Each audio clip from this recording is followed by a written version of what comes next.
Welcome back to the channel, Lil Flexers. Thank you so much for clicking on today's video.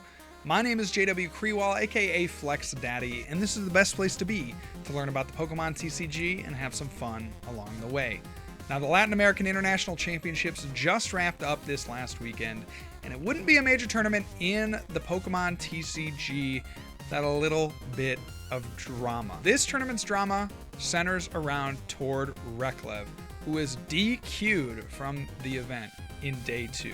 He had successfully made it through the first 9 rounds of the tournament, only to be issued a DQ in day 2 of the tournament. Now, he is the reigning Latin American International Champion, having won the tournament last year, and is one of the best players in the world. So this is a big deal.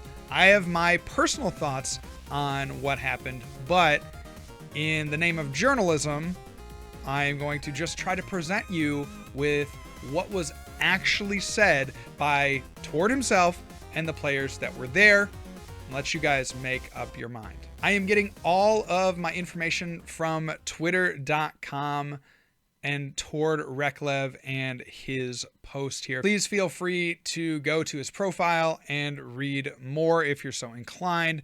But I want to start off with what happened at the tournament. So Tord was disqualified for slow play, for manipulation of the clock, playing slow, and frankly, Tord has a history of doing this, for better or for worse. It's just something that he is associated with. This is actually the example that comes to my mind when I think of the slow play happened at a tournament in 2017. Let's roll the clip. We have a Decidueye along with a Drampa Garbodor in top 4 of the North American International Championship so far. And there is a knockout for Ryan, choosing to target down one of those Drampa GXs. He's taking 2 prizes himself. All right, it was smart attaching the 4th energy to the Turtonator GX, meaning next turn he can attach another one and still attack if he chooses to. Oh, and one thing to consider here that we didn't think would actually happen, but it looks like time will be called. Oh, wow. If it's not, yeah, it looks like the judge is just maybe informing them of that now.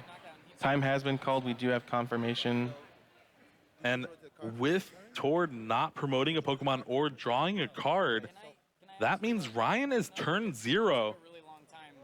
Yeah, so that's means that Tord, Ryan is only going to have one more turn, as it's still kind of in the in-between turns phase here.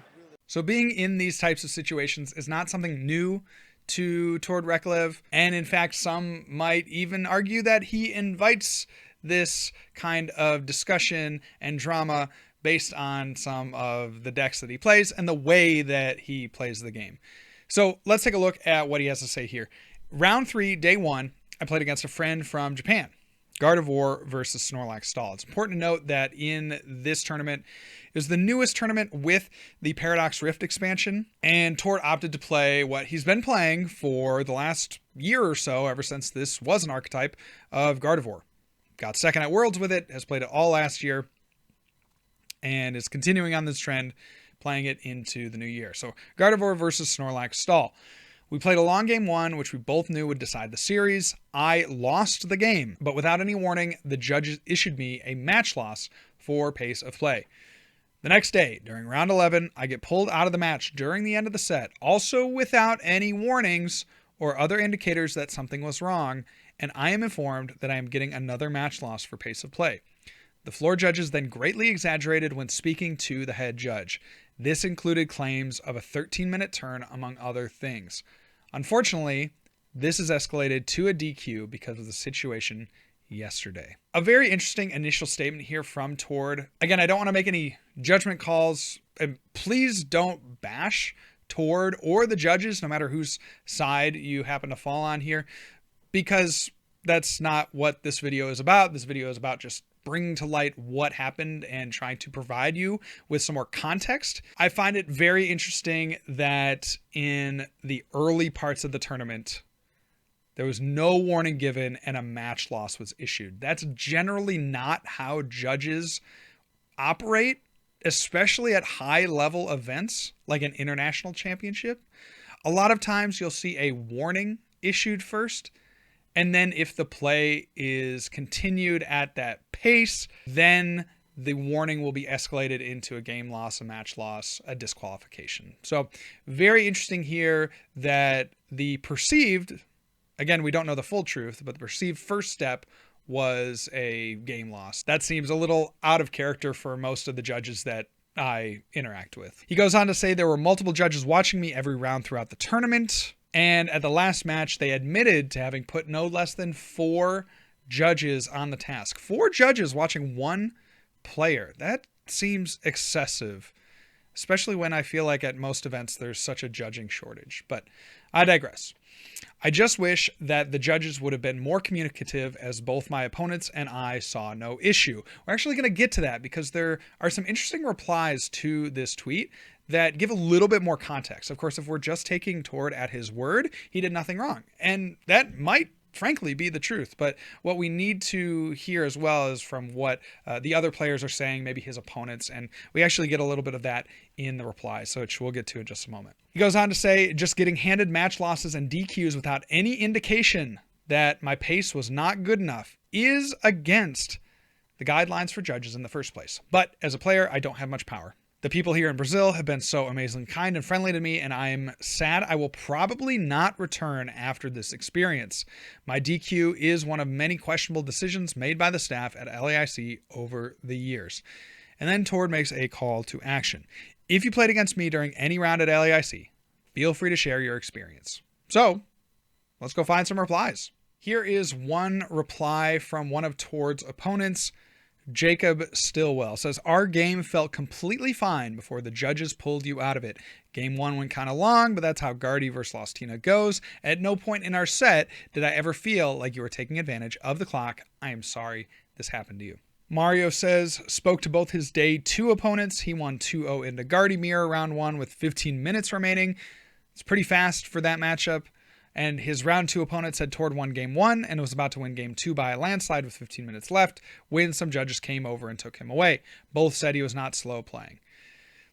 This is a tertiary source. It doesn't come from his opponents, but this was somebody that maybe watched the matches and had no issue with the amount of time that Tord was taking. You can read for yourself the rest of the replies to this thread. I think some of them are very interesting. Some of them are very malicious and mean, but they do give a little bit more context as to what's going on. What this video is not meant to be is some sort of character attack on Tord or a witch hunt on the judges. That's not what this video is for. So please, as my audience and the people that watch this video, don't be going around and slandering people or judges. The point is just to give you that context for what happened. Maybe you had heard that Tord had been DQ'd and didn't know why. This is important to talk about, though. As always, the slow play, the clock manipulation conversation continues to play out, whether or not warranted or not. From Tord's perspective, certainly doesn't seem so.